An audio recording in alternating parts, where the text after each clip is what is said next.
অসচেতনতা এবং আধুনিক সঠিক চিকিৎসার অভাবে দেশে প্রতি বছর জটিল রোগে মারা যান বিপুল সংখ্যক নারী ও শিশু। তাই জরায়ু ক্যান্সার, গর্ভকালীন জটিলতা সহ স্ত্রী রোগের নানা বিষয়ে 5টি সেশন তুলে ধরা হয় রোগ ও করণীয় নিয়ে। বগুড়ায় মমইন হোটেলে অনুষ্ঠিত হয় প্রসূতিবিদ্যা বিষয়ক সাধারণ সভা এবং বৈজ্ঞানিক সেমিনার। এই আয়োজন প্রান্তিক এলাকার নারীদের সেবায় বিশেষ ভূমিকা রাখবে বলে মনে করেন গাইনি বিশেষজ্ঞরা। ম্যাটার্নাল হেলথে যত ইস্যু আছে, উইমেন্স হেলথে যত ইস্যু আছে, যেমন ক্যান্সার বা অন্যান্য ডিজিজ, এগুলো সব কিছু সম্বন্ধে আপডেটেড নলেজ হয়। ওনারা যদি সময় মতো আমাদের কাছে আসেন, আমরা ওনাদের চিকিৎসা করতে পারবো এবং ওনাদের সুস্থ করে তুলতে পারবো।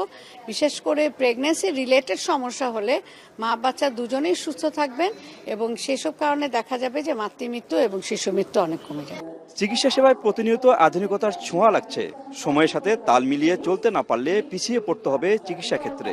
এসডিজি ডেভেলপমেন্ট গোল 2030 সাল নাগাদ আমরা যদি মাতৃমৃত্যুর হার 70 অথবা তার নিচে কমায় আনতে চাই, তাহলে এখনই আমাদের মাতৃমৃত্যুর হার কমাতে হবে। এবং এই থিমের ম্যাটার্নাল হেলথের বিভিন্ন দিক আমরা আলোচনা করেছি, সেদিকে আমরা আমাদের ডেভেলপমেন্ট গোল অ্যাচিভ করতে সহায়ক হবে। বিশেষ করে নারী স্বাস্থ্য বিষয়ে গুরুত্ব দিচ্ছে অন্তর্বর্তী সরকার। সেই সাথে গাইনি ডাক্তারদের পদোন্নতি সহ বিরাজমান সমস্যা সমাধানে স্বাস্থ্য অধিদপ্তর আন্তরিক বলে জানান মহাপরিচালক।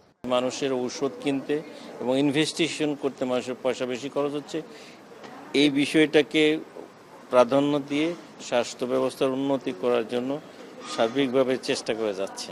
3 দিন ব্যাপী এই পঞ্চম অজিএসবির সাধারণ সভা ও বৈজ্ঞানিক সেমিনারে অংশ নিচ্ছেন দেশ ও বিদেশে প্রায় শতাধিক গাইনি বিশেষজ্ঞ। মাজেদুর রহমান, এখন, বগুড়া।